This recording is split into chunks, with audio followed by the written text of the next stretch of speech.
which means honest. I repeat honest, which means honest.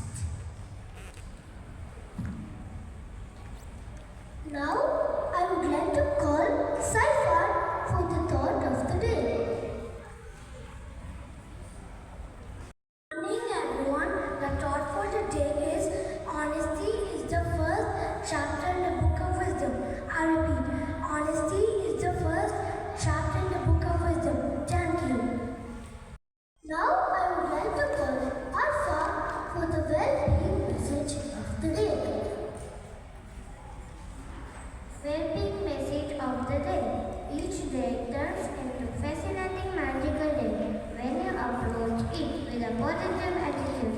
I repeat, each day turns into fascinating magical day when you approach it with a positive attitude. Thank you.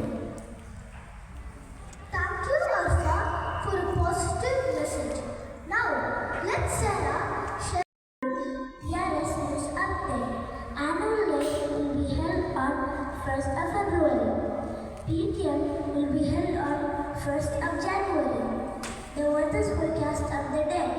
The temperature is 24 degrees Celsius. Enjoy the